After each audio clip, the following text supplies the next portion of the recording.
He was the greatest Filipino writer of his generation. Over 6 decades and a half, he produced a body of work unmatched in richness and range by any of his competencies. Living a life wholly devoted to the craft of conjuring a world through words, he was the writer's writer. In the passion with which he embraced his country's manifold being, he was his people's writer as well, said by Rasil B. Mahoris.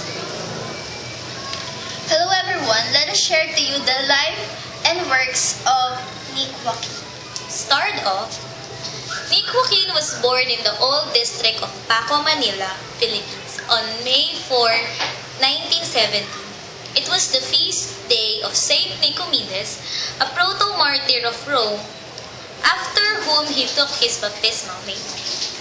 He was born to a home deeply Catholic, educated, and prosperous. His father was named Joaquin. Was a person of some prominence. Actually, he was a procurator or an attorney in the court of first instance of Laguna, where he met and married his first wife. Around 1906, after the death of his first wife, he married Salome Marquez, Nick's mother. Nick's Joaquin's mother was pretty, well-read woman of her time who had studied in Teacher Training Institute during the Spanish period. Actually, Salome was the one to be trained by the Americans to learn English language and teach it in the Philippines. Leocadio and Salome built a genteel, privileged home where Spanish was spoken.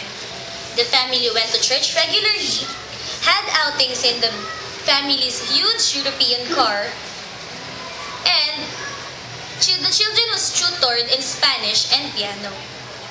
Salome, who sings beautiful melodies and writes with an exquisite hand, encouraged her children an interest in the arts.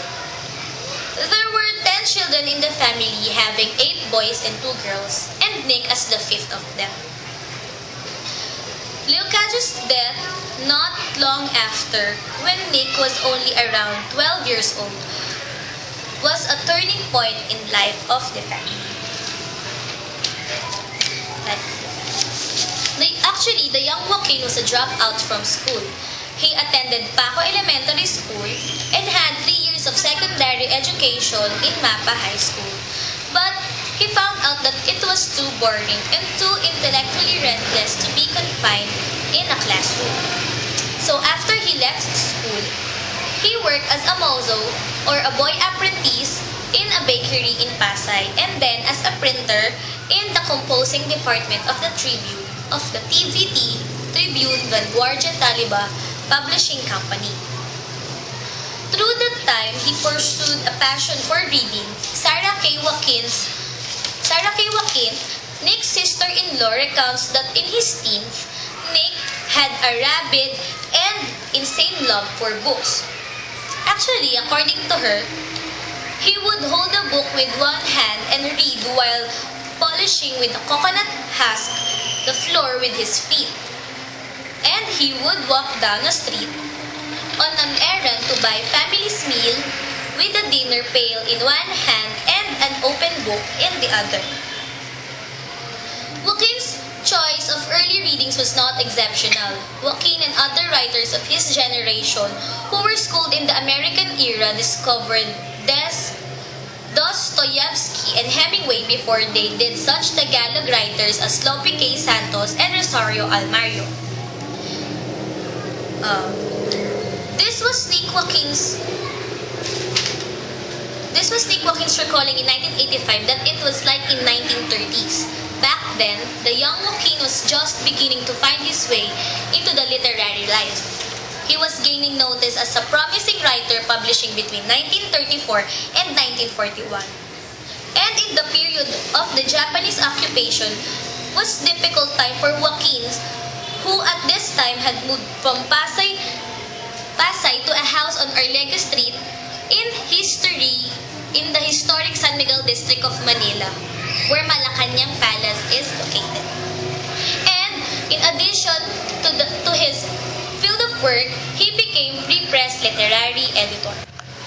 Joaquin, by name of Nicomedes Joaquin, he was a well-known historian of the brief golden age of Spain in the Philippines. As a writer of short stories focused with folk romance, Catholicism, as a playwright, and as a novelist. He even was awarded a scholarship to the Dominican monastery in Hong Kong after publication of his essay La Naval de Manila, a description of Manila's fabled resistance to the 17th century Dutch invaders. He has authored more than 24 books.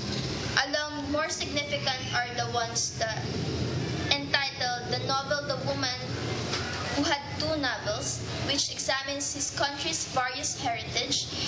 According to others, this is the kind of novel you would even read to your daughters or your sons because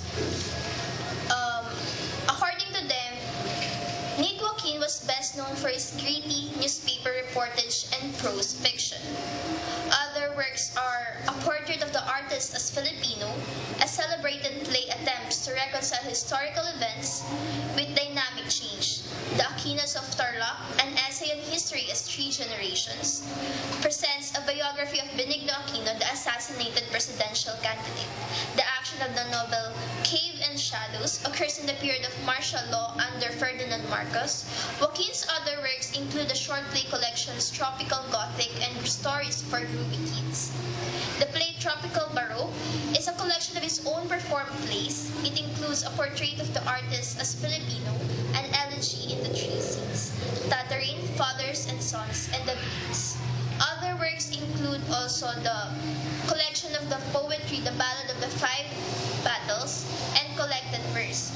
Joaquin's later works are mostly non-fiction, including Manila, My Manila, A History for the Young, The T.M. Guevara Story, and Mr. F.E.U., the culture hero that was Nicanor Reyes. We also included the critics that was three critics, including Jose Garcia Villa, who said Joaquin, in my opinion, was the only Filipino writer with the real imagination. That imagination of power and depth and great metaphysical seeing in which knows how to express itself in great language, who writes poetry and who reveals behind his writing is a genuine first-rate mind. When asked once if he ever intended to retire, Joaquin was said to have responded with typical mischief, "I'm not retiring and I'm not resigned." And he died on April 24 at the age of 86.